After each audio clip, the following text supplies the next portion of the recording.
Adam Jameson Bear here, and today we're going to do another biased audiobook review presented by the brilliant mind behind Joe America. Now today's book, all-time classic, The Fountainhead by Ayn Rand, read by Christopher Hurt. I'm doing this in particular. This is an all-time amazing, life-changing book, and it's sad because Ayn Rand, I can see why some people criticize her, but it's a shame because her work, her brilliant work, has been associated with the Tea Party over the last 15, 20 years, however long the Tea Party's been around, and decide to make Ayn Rand one of their unofficial spokespersons. It's a shame because her work is literally life-changing. It is classic.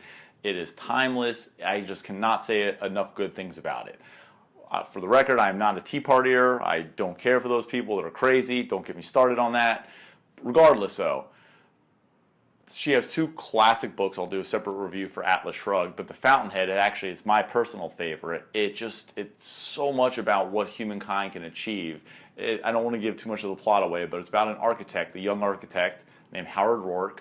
And Howard Roark is a badass. He does not give a shit about anyone or anything other than designing his buildings the way he wants. And at the time, he's a modernist, and that's not the style, and you have to conform to one of the styles, and he doesn't care. He's doing it his way. And one of the reasons Ayn Rand gets criticized is because her characters are not realistic, because they're just such larger-than-life people, and they're either black or white. It's either you're this way or that way, was what I mean by black or white. And Howard Roark, obviously, I don't think it would be possible in real life to act like Howard Roark does, but that's the whole thing. It's an ideal to strive for. Now, this book in particular, it covers her philosophy of the virtue of selfishness. And I'm probably going to butcher this a little bit, so hopefully some little philosophy nerd doesn't get on here and crush me. Be kind if you do. But my interpretation of the virtue of selfishness is perceived as a bad thing, but what Ayn Rand says is actually a good thing for everyone, because when you're being selfish and living to your truest ideal, your highest ideal, and just putting what your purpose is above everything else, you're essentially going to give back to society. So, for the book, Howard Roark, he's this architect, and he doesn't, like I said, he doesn't give a shit about anyone. I shouldn't say that, but all he cares about is designing his buildings his way. And in turn, if you're really living true to your purpose and striving for your greatest potential, you're eventually going to give back by society by pursuing a purely selfish purpose.